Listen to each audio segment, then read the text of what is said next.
Welcome back. Now, the Namibian Agronomic Board has launched the Potato Value Chain Development Scheme for the 2025-2026 financial year.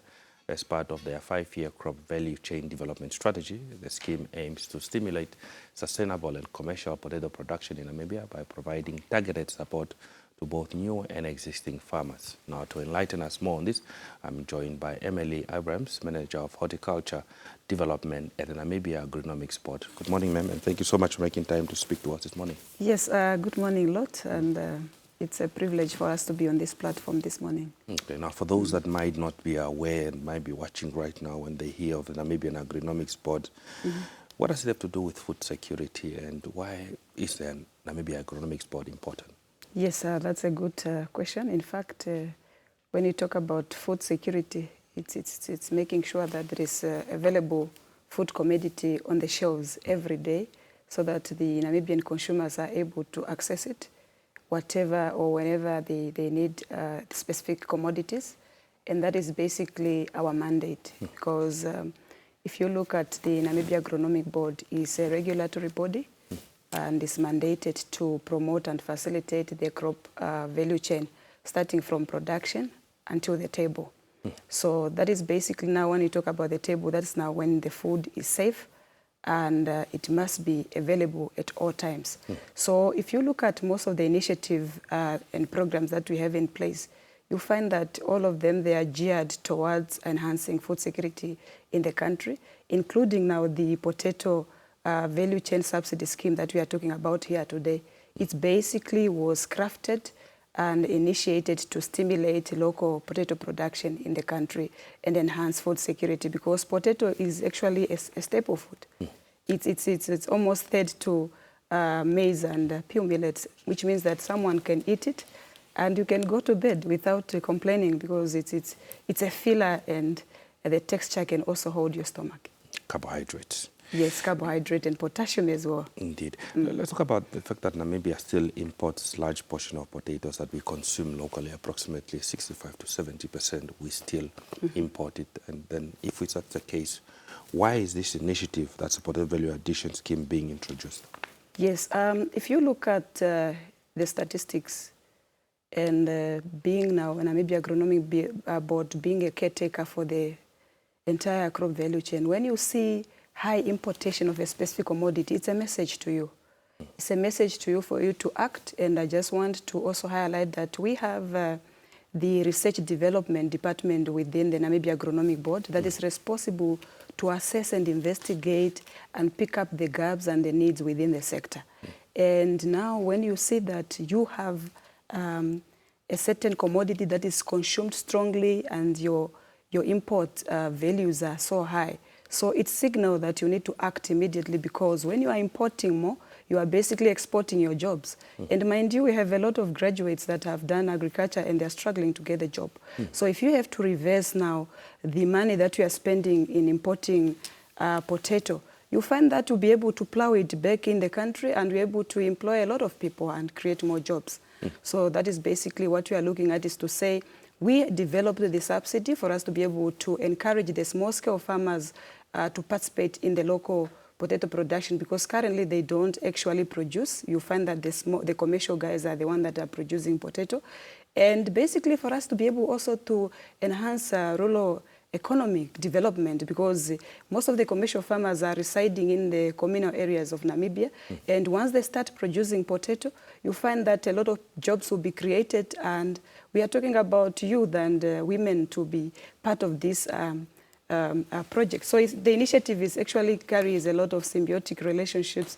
It's your food security, it's job creation, it's enhancing economic development within the rural area of Namibia. Talking about the kind of support that farmers will receive under this scheme in terms of strengthening the potato industry and creating job opportunities, what exactly are we looking at when you're talking about subsidies? We know that subsidies are also seen as anti-competitive in terms of world market. What does that actually entail? Yeah, I like that part when you say it's seen anti-competitive, but I would want to see it from the perspective of Namibia to say, if you look at the neighboring countries that Namibia is competing with in a global market, you find that they are heavily subsidized. I was so shocked. I went to South Africa sometimes and I saw farmers, especially even the one for potatoes, they are actually receiving a lot of subsidies ranging from seeds, ranging from infrastructure, water infrastructure and so forth. Now the question is that if you are competing in the market with someone who is heavily subsidized on the other end, are you going to be able to beat this person in the market? So that's why you find that you can actually expose your country to a throat cut competition if you don't subsidize your small guys, especially the small scale farmers. So what we looked at is that one of the challenges that came out strongly is that despite how potato is liked, is #1 commodity that we consume out of 156 commodity that we consume, a horticulture commodity now that I'm talking about, we realize that farmers, they have a challenge to access high-quality seeds. We are talking about high-quality certified seeds that can germinate and give you good yield. And we also realize that production input is a challenge. Some of the small-scale farmers, they are not able to afford fertilizers and also pesticide. And remember, without fertilizer, it's like you are raising animals, or you have maybe a household that you're running and you don't have food, because fertilizer is food for the crop. So that's why we look at it to say, let's come in with the critical, let's subsidize critical production input, such as now 50% on the seed tubers, and 50% on the fertilizers, and 50% on the first side. And we are not just working alone, we are working together with other stakeholders so that they can come in and partner with us. We are talking about, for example, stakeholders such as Agribank. They have also introduced a potato financing product so that they can be able to complement us. When we say we are subsidizing 50% only, then Agribank can come to say we can finance the 50%. So that is actually what we are doing, and you find that we are actually together, and we are engaging a lot of partners, such as, for example, the input suppliers, the one that sell fertilizers, pesticide, and also the seed tubers, just to make sure that we are aligned and we are able to provide quality service to the farmers and also to ensure smooth implementation of this scheme. Fortunately, we're running out of time, but briefly, I want to find out in terms of eligibility, which farmers are eligible to apply. Where do they get the application? We also understand that once you apply, what are some of the submissions that are required? And then also is that we do understand that you have an offtake agreement that is between the Namibian Agronomic Board as well as farmers before planting. And what does this mean in terms when you say offtake agreement? Yes, let me start with the eligibility criteria. Just to say that I want to call all the farmers to participate in this scheme, because we are targeting both new and existing farmers. You don't need to worry to say I don't have expertise or I don't have experience. Farming is a school, and I always say that you are a lifetime learner when you are doing farming. You don't say, I've been doing tomato and I know everything. So you are welcome, and the eligibility is that criteria. We are looking at somebody who is registered with the NAB, which you can even do it today. It's free of charge. And you also need to be a Namibian farmer, so you need to attach the proof of ID, certified copy. And you must also provide the quotation where you are going to source your input, fertilizer, seeds, and also pesticide, because we need to verify and make sure that where you are going to source, it's a reputable source. We don't want you to source anything. At the end of the day, then your operation, it will go south because the input that you have sourced is of poor quality. And also we are looking at also to have land ownership.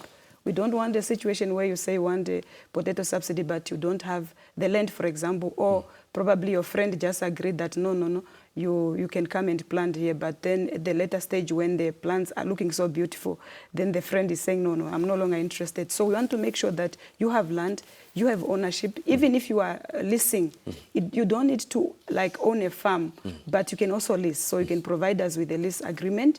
And also the other thing we are looking at also, you need also to provide us the proof that, yes, I'm going to be able to finance the 50% remaining portion that NAB is not able to cover. Whether it's a bank confirmation or whether it's maybe the bank statement. Some of them, they're a bit skeptical to share with their bank statement, but you can actually get a letter of approval from your bank just to indicate, to say, yes, lot is able to cover the 50% that is remaining after we have calculated.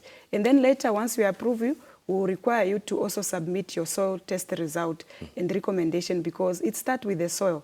That is actually the food factory of your crop. So you want to see, do you understand the status of your soil? The number of bags, especially fertilizer that you are buying, are they really needed or necessary, or probably you are trying to put in what is already in the soil? So as we basically implement this, we are also trying to educate them, and that's why you see that we are also linking beneficiaries to the market.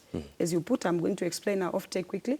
We're also linking them to mentorship services because potato is a high technical crop. You need to be well learned, and even if you have been doing it, you also need to relearn and continue learning.